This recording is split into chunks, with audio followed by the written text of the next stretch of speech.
বর্তমান অন্তর্বর্তীকালীন সরকার ক্ষমতায় আসার পরে বিএনপি সহ বিভিন্ন দলের বিভিন্ন নেতাকর্মীর বিভিন্ন মামলা তুলে নেওয়া এবং সাজা স্থগিতের ঘটনা একের পর এক ঘটছে।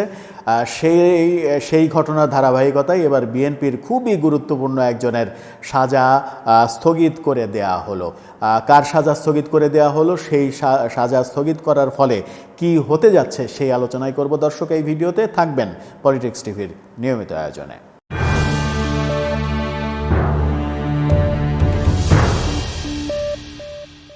বলছিলাম, বর্তমান অন্তর্বর্তীকালীন সরকার ক্ষমতায় আসার পরে বিএনপি জামাত সহ বিভিন্ন দলের যারা আওয়ামী লীগ আমলে বিভিন্ন রকমের সাজার মুখোমুখি হয়েছে এবং মামলার মুখোমুখি হয়েছে, তাদের অনেকের মামলা তুলে নেওয়া, সাজা স্থগিত, এই ঘটনাগুলো একের পর এক আমরা ঘটতে দেখছি।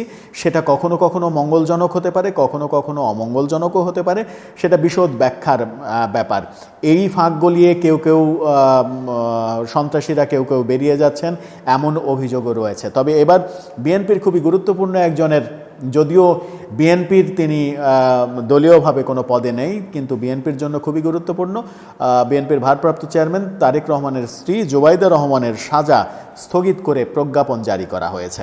কালের কণ্ঠ বলছে যে বুধবার স্বরাষ্ট্র মন্ত্রণালয়ের সুরক্ষা বিভাগ থেকে এক প্রজ্ঞাপনে এই তথ্য জানানো হয়েছে। রাষ্ট্রপতির আদেশক্রমে প্রজ্ঞাপনে স্বাক্ষর করেছেন উপসচিব মোহাম্মদ আবু সাঈদ মোল্লা। এই প্রজ্ঞাপনে আদালতে আত্মসমর্পণ করে আপিল দায়েরের শর্তে 1 বছরের জন্য সাজা স্থগিত করা হয়েছে বলে জানা গেছে। প্রজ্ঞাপনে আরও বলা হয়েছে, তারেক রহমানের স্ত্রী ডাক্তার জুবাইদা রহমানের সাজা স্থগিতের বিষয়ে দাখিলকৃত আবেদন এবং আইন, বিচার ও বিচার বিভাগের মতামতের ভিত্তিতে আইনে প্রদত্ত ক্ষমতা বলে মহানগর স্পেশাল জজ আদালতের বিশেষ মামলা নম্বর 341/2022, কাফরুল থানার মামলা 52-26-9-2007, তার বিরুদ্ধে প্রদত্ত দণ্ডাদেশ বিজ্ঞ আদালতে আত্মসমর্পণপূর্বক আপিল করার শর্তে 1 বছরের জন্য স্থগিত করা হচ্ছে।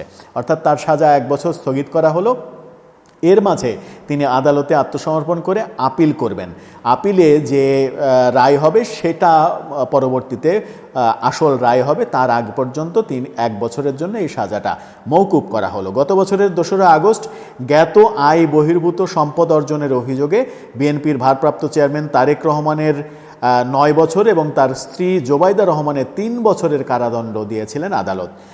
একই সঙ্গে আদালত তারেক রহমানের জ্ঞাত আয় বহির্ভূত 2,74,93,087 টাকার সম্পদ রাষ্ট্রের অনুকূলে বাজেয়াপ্ত করার আদেশও দিয়েছিল। এছাড়া তারেক রহমানকে 3 কোটি টাকা এবং জুবাইদা রহমানকে 35 লাখ টাকা অর্থদণ্ডও করেছিল আদালত। সম্পদের তথ্য গোপন, জ্ঞাত আয় বহির্ভূত সম্পদ অর্জনের অভিযোগে 2007 সালের 26 সেপ্টেম্বর তারেক রহমান, জুবাইদা রহমান সহ 3 জনের বিরুদ্ধে রাজধানীর কাফরুল থানায় মামলা করেছিল দুদক। দুদকের সেই মামলার সাজায় এবার জুবাইদা রহমানের সাজা 1 বছরের জন্য স্থগিত করে দেয়া হলো। সেই স্থগিত করে প্রজ্ঞাপন জারি করা হলো। এই 1 বছর সময়ের মধ্যে তিনি আদালতে আপিল করবেন। আপিল করে আপিল বিভাগে হাইকোর্ট থেকে কি আদেশ পান, হাইকোর্ট কিংবা আপিল বিভাগ থেকে কি আদেশ পান, সেটার উপরে নির্ভর করবে পরবর্তী কার্যক্রম। আপাতত এই 1 বছর তিনি দেশে এসে এই মামলাতে কোনো হ্যারাসমেন্টের শিকার হবেন না, তেমন প্রজ্ঞাপনই জারি করা হলো। জুবাইদা রহমানের এই প্রজ্ঞাপনের পাশাপাশি তারেক রহমানের বিভিন্ন মামলা নিয়েও আলোচনা চলছে। কিন্তু তারেক রহমানের মামলা কেন প্রত্যাহার করা হচ্ছে না, তার সাজা কেন স্থগিত করা হচ্ছে না, মওকুফ করা হচ্ছে না, এই ব্যাপারগুলো কিন্তু বিএনপি জোরে সোরে বলতে শুরু করেছে, যার কারণে কিনা তারেক রহমানের দেশে ফেরাটা বিলম্বিত হচ্ছে। দর্শক, আপনার কি মনে হয় জুবাইদা রহমানের এই সাজা স্থগিত করা, তারেক রহমানের সাজা স্থগিত করার আবেদন জানানো বিএনপির, এই ব্যাপারগুলো নিয়ে আপনার মন্তব্য জানিয়ে লিখতে পারেন আমাদের কমেন্ট বক্সে।